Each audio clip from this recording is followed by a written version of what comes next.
Masih minimnya jumlah pekerja yang terdaftar dalam BPJS Ketenagakerjaan membuat BPJS Ketenagakerjaan terus melakukan sosialisasi serta peningkatan literasi kepada pekerja baik itu formal maupun informal untuk mendaftarkan diri dalam program jaminan ketenagakerjaan.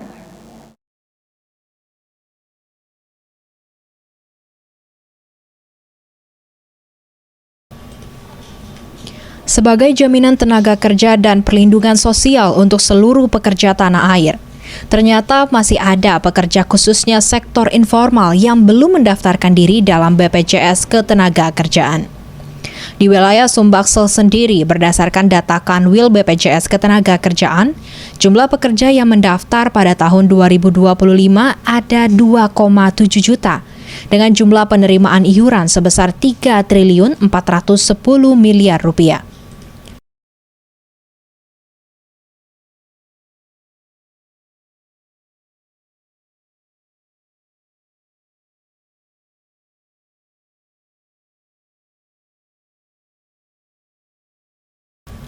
Oleh karenanya, disampaikan Deputi Komunikasi BPJS Ketenagakerjaan, mereka akan terus melakukan sosialisasi serta peningkatan literasi kepada pekerja, baik itu formal maupun informal, agar mendaftarkan diri dalam BPJS Ketenagakerjaan.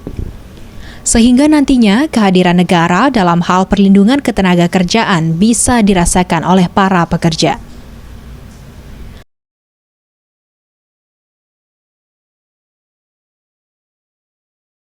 Melakukan sosialisasi ya, peningkatan literasi jaminan sosial ketenagakerjaan pada seluruh masyarakat agar sekali lagi kehadiran negara dalam bentuk perlindungan jaminan sosial ketenagakerjaan ini betul-betul bisa dirasakan oleh para pekerja Indonesia khususnya yang ada di Kota Palembang.